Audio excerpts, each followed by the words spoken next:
स्थापना और पूजन विधि का वर्णन।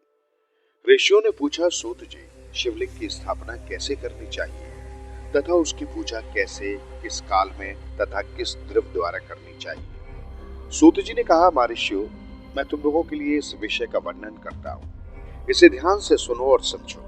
अनुकूल एवं शुभ समय में किसी पवित्र तीर्थ में नदी के तट पर ऐसी जगह पर शिवलिंग की स्थापना करनी चाहिए जहाँ रोज पूजा कर सके। पार्थिव द्रव्य से, जलमय द्रव्य से अथवा तेजस द्रव्य से पूजन करने से उपासक को पूजन का पूरा फल प्राप्त होता है। शुभ लक्षणों में पूजा करने पर यह तुरंत फल देने वाला है। जल प्रतिष्ठा के लिए छोटा शिवलिंग श्रेष्ठ माना जाता है। अचल प्रतिष्ठा हेतु बड़ा शिवलिंग अच्छा रहता है। शिवलिंग की पीठ सहित स्थापना करनी चाहिए। शिवलिंग की पीठ गोल, चौकोर, त्रिकोण अथवा खाट के पाई की भांति ऊपर नीचे मोटा और बीच में पतला होना चाहिए। ऐसा लिंग पीठ महान फल देने वाला होता है। पहले मिट्टी अथवा लोहे से शिवलिंग का निर्माण करना चाहिए। जिस द्रव्य से लिंग का निर्माण हो उसी से उसका पीठ बनाना चाहिए। यही अचल प्रतिष्ठा वाले शिवलिंग की विशेषता है। जल प्रतिष्ठा वाले शिवलिंग में लिंग व प्रतिष्ठा एक ही तत्व से बनानी चाहिए। लिंग की लंबाई स्थापना करने वाले मनुष्य के 12 अंगुल के बराबर होनी चाहिए। इससे कम होने पर फल भी कम प्राप्त होता है, परंतु 12 अंगुल से लंबाई अधिक भी हो सकती है। जल लिंग से लंबाई स्थापना करने वाले के 1 अंगुल के बराबर होनी चाहिए, उससे कम नहीं। यजमान को चाहिए कि पहले वो शिल्प शास्त्र के अनुसार देवालय बनवाए तथा उसमें सभी देव गणों की मूर्ति स्थापित करे। देवालय का गर्भगृह सुंदर, सुदृढ़ और स्वच्छ होना चाहिए। उसमें पूर्व और पश्चिम में 2 मुख्य द्वार हो। जहाँ शिवलिंग की स्थापना करनी हो उस स्थान के गर्त में नीलम, लाल, वैदूर्य, श्याम, बरकत, मोती, मूंगा, गोमेद और हीरा इन 9 रत्नों को वैदिक मंत्रों के साथ छोड़ें। 5 वैदिक मंत्रों द्वारा 5 स्थानों से पूजन करके अग्नि में आहुति दें और परिवार सहित मेरी पूजा करके आचार्य को धन तथा भाई बंधुओं को मनचाही वस्तु से संतुष्ट करें।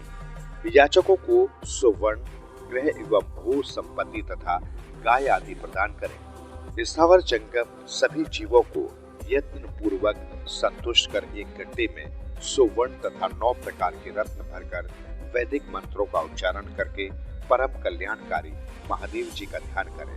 तत्पश्चात नाद घोष से युक्त महामंत्र ओंकार ओम का उच्चारण करके गड्ढे में पीठ युक्त शिवलिंग की स्थापना करें। वहां परम सुंदर मूर्ति की भी स्थापना करनी चाहिए तथा भूमि संस्कार की विधि जिस प्रकार शिवलिंग के लिए की गई उसी प्रकार मूर्ति की प्रतिष्ठा भी करनी चाहिए। मूर्ति की स्थापना अर्थात प्रतिष्ठा पंचाक्षर मंत्र से करनी चाहिए।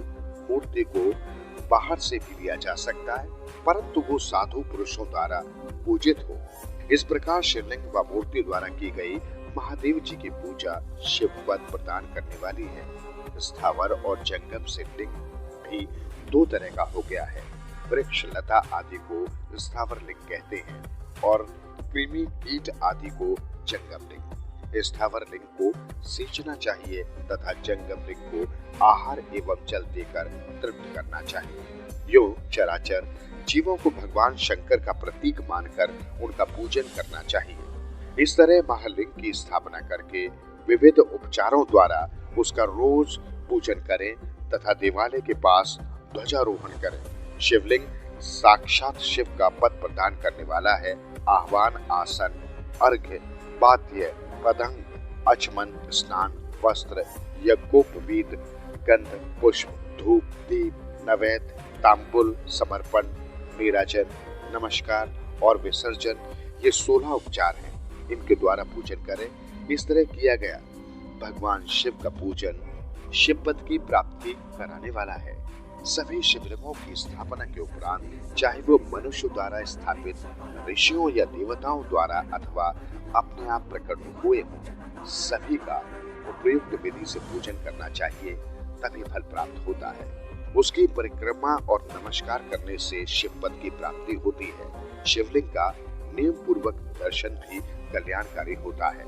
मिट्टी, आटा, गाय के गोबर, फूल, कनेर पुष्प, फल, गुड़, मक्खन, भस्म अथवा अन्न से शिवलिंग बनाकर प्रतिदिन पूजन करें तथा प्रतिदिन 10,000 प्रणव मंत्रों का जाप करें अथवा दोनों संध्याओं के समय एक सशस्त्र प्रणव मंत्रों का जाप करें। इससे भी शिव पद की प्राप्ति होती है। जब काल में प्रणव मंत्र का उच्चारण मन की शुद्धि करता है, नाद और बिंदु से युक्त ओंकार को कुछ विद्वान समान प्रणव कहते हैं। प्रतिदिन 10,000 पंचाक्षर मंत्र का जाप अथवा दोनों संध्याओं को एक सशस्त्र मंत्र का जाप शिव पद की प्राप्ति कराने वाला है। सभी ब्राह्मणों के लिए प्रणव से युक्त पंचाक्षर मंत्र अति फलदायक है। कलश से किया स्नान, मंत्र की दीक्षा, पत्रिकाओं का न्यास, सत्य से पवित्र अंतःकरण ब्राह्मण तथा ज्ञानी गुरु सभी को उत्तम माना गया है। पंचाक्षर मंत्र का 5 करोड़ जाप करने से मनुष्य भगवान शिव के समान हो जाता है।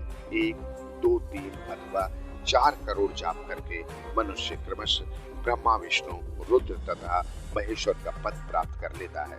यदि 1000 दिनों तक प्रतिदिन एक सशस्त्र जाप पंचाक्षर मंत्रों का किया जाए और प्रतिदिन ब्राह्मणों को भोजन कराया जाए तो इससे अभिष्ट कार्य की सिद्धि होती है। ब्राह्मण को प्रतिदिन प्रातःकाल 1000 पाठ बार गायत्री मंत्र का जाप करना चाहिए, क्योंकि गायत्री मंत्र शिव पद की प्राप्ति कराता है। वेद मंत्रों और वैदिक सूक्तियों का भी नियम से जाप करें।